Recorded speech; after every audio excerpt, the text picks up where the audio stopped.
সে বলল, আমি অনেক অপরাধ করেছি, তার মধ্যে 4টা অপরাধ বড় আল্লাহর দরবারে সবচেয়ে নিকৃষ্ট 4টা অপরাধ ছিল। এই 4 অপরাধের কারণে আল্লাহ তাআলা আমাকে জাহান্নামে নিক্ষেপ করেছে। 1 নম্বর অপরাধ হলো লাম নাকু মিনাল মুসাল্লিন, আমি নামাজি ছিলাম না। কি ছিল না? 1 মিনিট দুনিয়ার 50,000 বছর। এরপরে নবীজি 2 নম্বর কিয়ামতের আলামত বললেন, চাঁদ 2 টুকরা হয়ে যাওয়া। আল্লাহ তাআলা বলেন ইকতারাবাতিস সাআতু ওয়ানশাক্কাল কামার, চাঁদ 2 টুকরা হয়ে গেছে, কিয়ামত নিকটবর্তী হয়ে গেছে। কোন দিন হয়েছিল? কাফেররা নবীজিকে বলল, যদি চাঁদ 2 টুকরা করে দেখাতে পারো তাহলে আমরা কালেমা পড়ব। আল্লাহ নবী আঙ্গুল দ্বারা ইশারা করলেন, ইশারা করার সঙ্গে সঙ্গে চাঁদটা 2 টুকরা হয় 2 দিকে চলে গেল। শুধু মক্কার লোকেরাই নয়, পৃথিবীর বিভিন্ন শহরে যত মানুষ ছিল সকল মানুষ সেই দিন চাঁদ দেখেছিল। পরবর্তীতে 1,500 বছর পর চন্দ্র বিজয়ী বিজ্ঞানী আর্মস্ট্রং, জেমস আরউইন, তারা চাঁদে গিয়া মিলায় দেখলো আল্লাহ পাক বলেছেন চাঁদ 2 টুকরা হয়ে গেছে। চাঁদের মধ্যে গিয়ে দেখলেন তার মাঝখানে ফাটল। এই ফাটলের মাটি এনে কম্পিউটারে দিয়ে পরীক্ষা করে দেখলেন নবীজি যেই দিন ইশারা করেছেন ঠিক সেই তারিখ থেকে আজ পর্যন্ত যত দিন হয়েছে ঠিক কম্পিউটার বলে দিল এই চাঁদের ফাটলের বয়স অত দিন।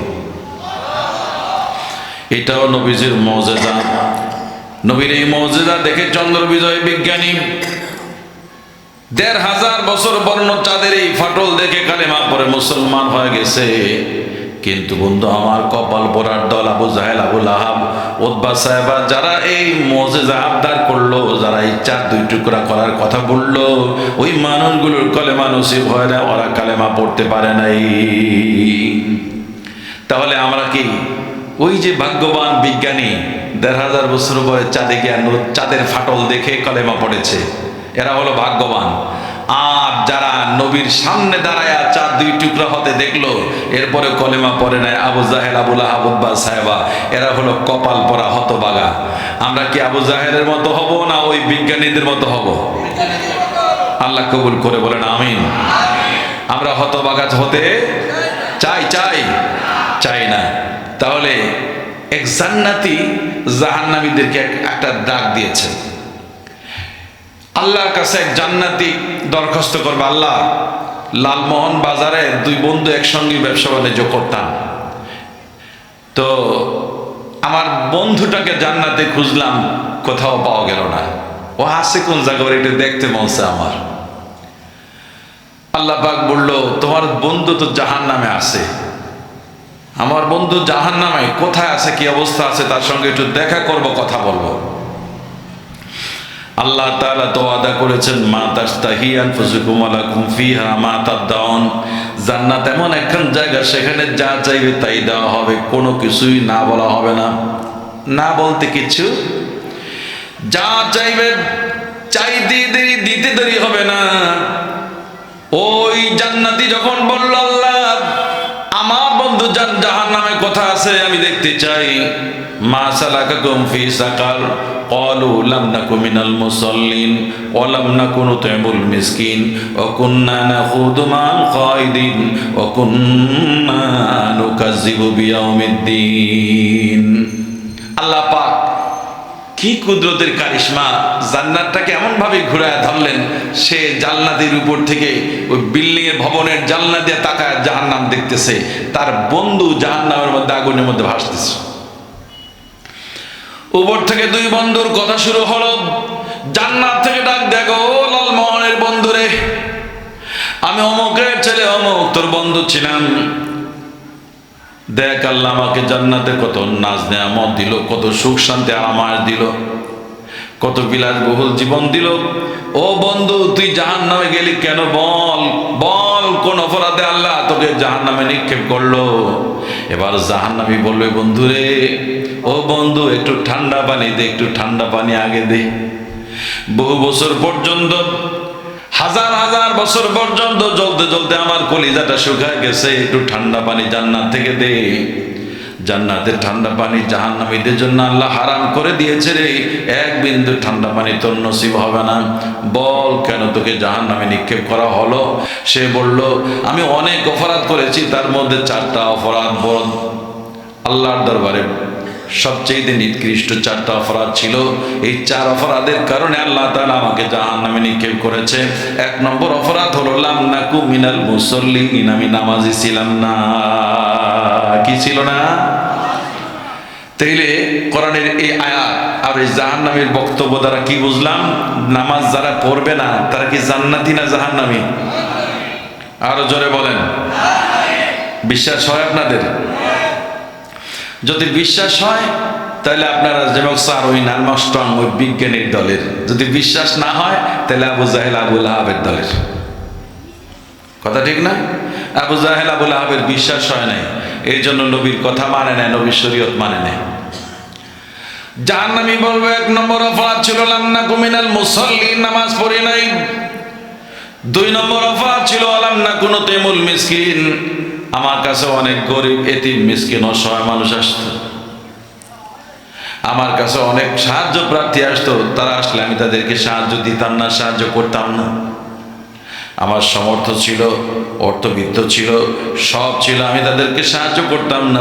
বলতাম আমি নিজে কষ্ট করে শ্রম দিয়ে মাথার ঘাম পা ফেলে এগুলো অর্থ করি, এগুলো সব আমি নিজে কামাই করেছি, অর্জন করেছি, অতএব গরিবকে কেন আমি দিব?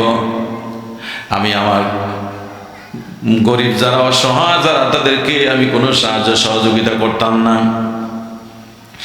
ক্ষুধার্ত মানুষ এসে আমার দরজা হাঁক মারত, ডাক দিত, 2 দিন পর্যন্ত খাই নাই, দুবেলা সারাদিন খাই নাই, যদি সম্ভব হয় একটু খাবার দেন, আমি তাদেরকে খাবার দিতাম না।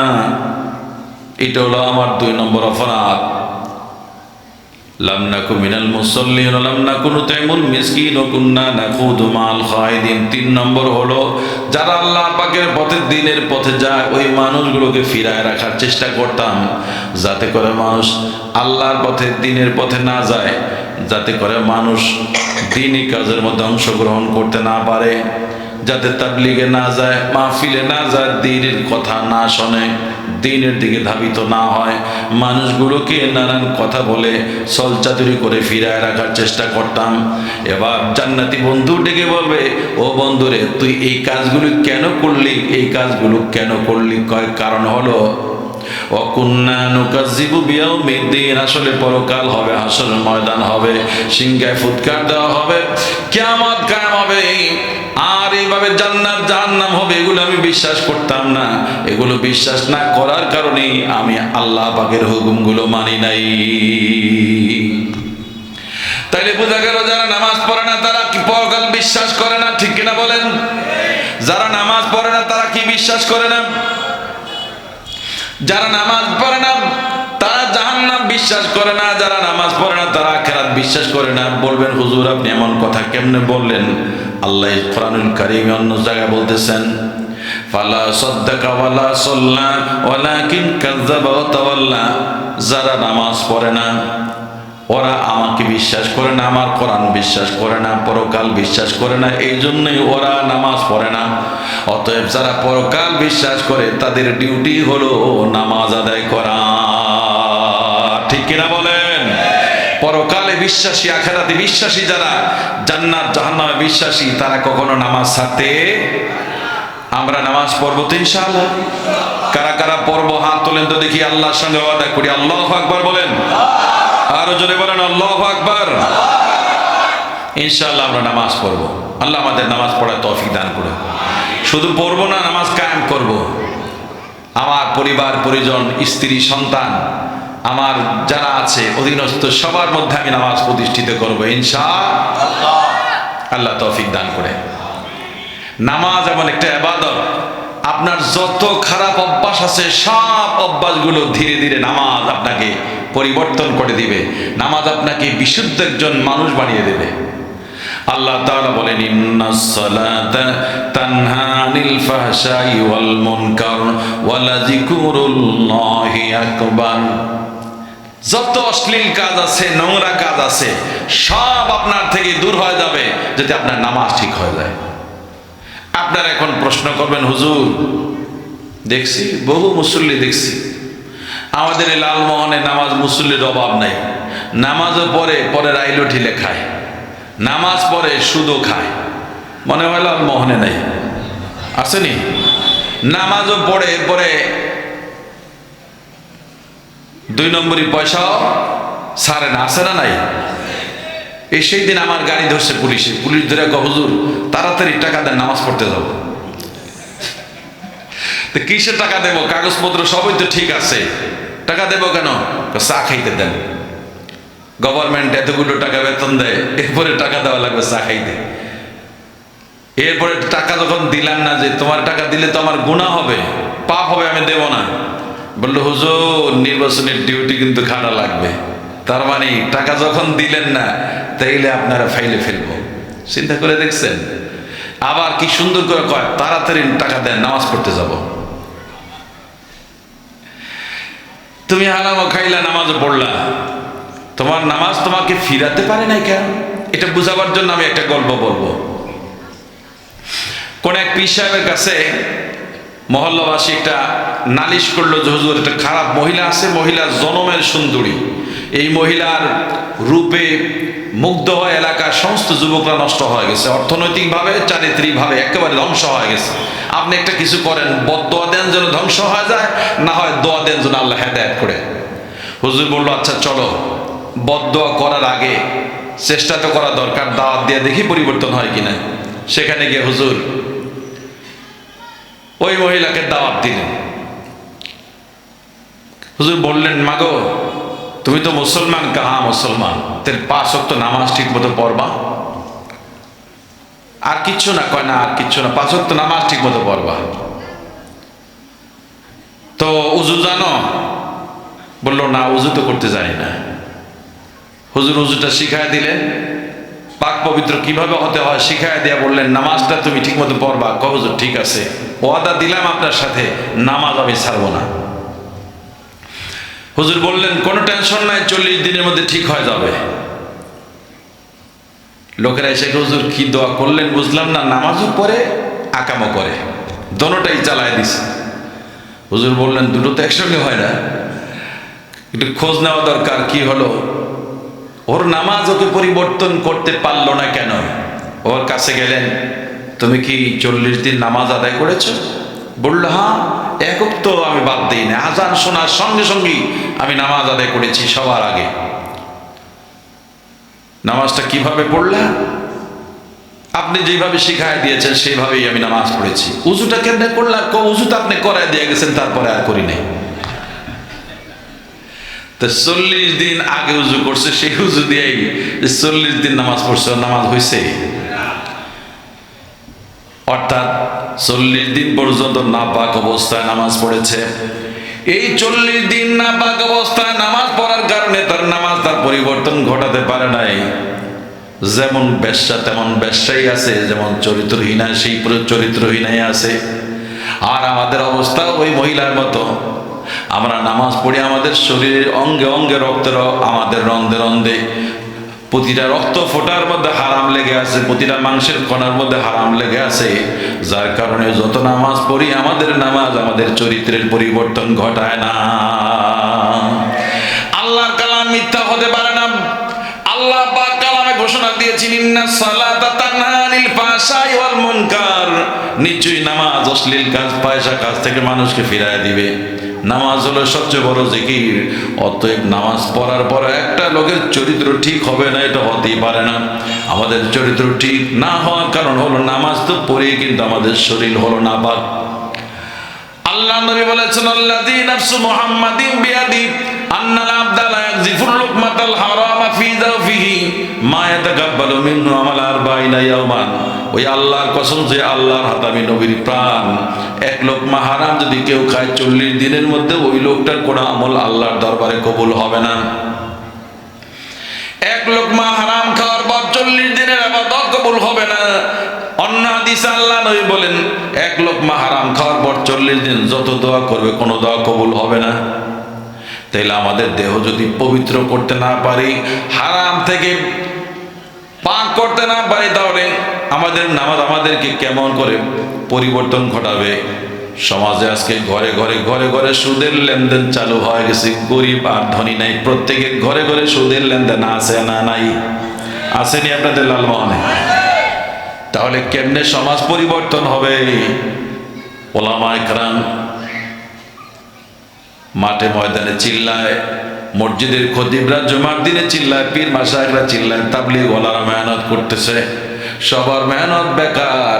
তার কারণ ইসলামের দুশ্মন যারা, তারা আপনাদের শরীরের মধ্যে, রক্তের মধ্যে হারাম প্রবেশ করিয়ে দিয়েছে। আমাদের শরীরের মধ্যে হারাম ঢুকে দেওয়া হয়েছে কৌশলে। এই হারাম যতদিন পর্যন্ত বন্ধ না করতে পারবো, আমার চরিত্রের পরিবর্তন হবে না। আর আপনার আমার চরিত্রের পরিবর্তন যদি না হয়, সমাজেরও পরিবর্তন হবে না। তার কারণ আপনাকে আমাকে দিয়েই তো সমাজ, ঠিক কিনা বলেন? আপনাকে আমাকে দেওয়া হলো সমাজ। আপনার আমার যদি পরিবর্তন না হয়, তাহলে সমাজের পরিবর্তন হবে না। সমাজ পরিবর্তনের জন্য, সুন্দর সমাজের জন্য সুন্দর মানুষ লাগবে, লাগবে না? আর সুন্দর মানুষ গড়ার জন্য সুন্দর নামাজওয়ালার মানুষ লাগবে। ওই নামাজ আপনাকে সুন্দর একজন মানুষ বানায় দিবে, আদর্শ মানুষ বানায় দিবে। আসুন আজ থেকে আমরা প্রতিজ্ঞা করি, এখন থেকে হালাল খানা খাওয়ার চেষ্টা করব, হারাম থেকে দূরে থাকবো। আল্লাহ তৌফিক দান করে সকলে বলি আল্লাহুম্মা আমিন। তাই তো আল্লাহ নবী বলেন, কাসবুল হালাল ফারিদাতুম বাদাল ফারিদা। নামাজ যেমন ফরজ, রোজা যেমন ফরজ, হজ যেমন ফরজ, হালাল ভাবে কামাই করাটাও ফরজ। কামাইটা হওয়া লাগবে হালাল। আপনি অফিসে গেলেন, ঠিক টাইম মতো অফিস করলেন, ফাঁকি ঝুঁকি দিলেন না। স্কুল কলেজ মাদ্রাসা যেখানে গেলেন, আপনি নির্দিষ্ট টাইম পরিমাণ ডিউটি করলেন, কোনো ফাঁক দিলেন না। আপনি যেই ডিউটি করেন, যে চাকরি করেন, ঠিকভাবে যদি ডিউটিগুলো করেন, তাহলে আপনার এই কামাইটাও হলো একটা ইবাদত, এই চাকরিটাও একটা ইবাদত। এইভাবে আপনি দোকানদারি করেন, যদি আপনার দোকানদারির মধ্যে কোনো ভেজাল না থাকে, তাহলে আপনার দোকান করাটাও হলো ইবাদত। আল্লাহ কবুল করুক, বলেন আমিন। তাহলে ওই জাহান্নামী বললাম, আমি 4 কারণে জাহান্নামে এসেছি। কয় কারণ? 1 নম্বর কারণ হলো লাম নাকু মিনাল মুসাল্লিন, আমি নামাজে ছিলাম না। 2 নম্বর কারণ হলো অলাম নাকু তুতাইমুল মিসকিন, আমি গরিবদের সাহায্য করতাম না। 3 নম্বর কারণ হলো কুন্না নাখুদু মাল খায়দিন, আমি আল্লাহর পথে যারা যায় তাদেরকে নানান কটু কথা বলে, নানান কায়দায় আল্লাহর পথ থেকে ফিরে রাখতাম। একটা লোক সুন্নতি পোশাক পরা শুরু করছে, তাবলীগে গেছে, যে কোনোভাবেই পরিবর্তন হচ্ছে। দাড়ি রাখতো না রাখছে, নামাজ পড়তো না পড়ছে, এখন ঠাট্টা বিদ্রুপ করে একদল লোক, মুসল্লি হইছে, দাড়িও রাখছে। বেটা দাড়ি রাখার কারণে ইয়ং মানুষ তার চাচা বলে ডাকে, এমন হয়? হইতে পারে না? হয় না? নানান কায়দায় বিদ্রুপ করে, এমন বিদ্রুপ করে, বিদ্রুপের কারণে লোকটা নামাজ ছেড়ে দিয়েছেন। এমন বিদ্রুপ করলো, বিদ্রুপের কারণে লোকটা রোজা ছেড়ে দিয়েছে, দিনের পথ ছেড়ে দিয়েছে, তাবলীগ ছেড়ে দিয়েছে। আল্লাহ আমাদেরকে মাফ করুক। এমন কাজ আমরা কখনো করব না। কুন্না নাখুদু মাল খায়দিন, আমরা বন্ধু বান্ধব মিলে মানুষগুলোকে আল্লাহর পথ থেকে ফিরে রাখার চেষ্টা করতাম। এই 3টা হলো কারণ। এই 3টা কেন করতাম? 4 নম্বরটা হলো আমরা পরকাল বিশ্বাস করতাম না, আমরা ছিলাম নাস্তিক, এই জন্য আমরা এগুলো করেছি। অতএব এই 4টা গুণ যেন আল্লাহ তাআলা আমাদের মধ্যে না দেয়, এই 4টা অপরাধ থেকে আল্লাহ আমাদের হেফাজত করুক। সকলে বলুন আল্লাহুম্মা আমিন।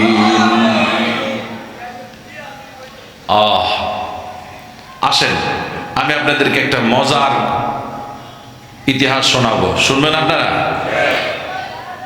ধৈর্য ধরতে হবে, নড়াচড়া করা যাবে না। যে যেখানে বসে থাকবেন একেবারে শেষ পর্যন্ত বসবেন, এই ওয়াদা দিতে পারবেন? যদি পারেন তাহলে আপনাদের মজার একটা কথা শোনাবো। শুধু মজার না, সে দুঃখের কাহিনী, করুণ কাহিনী।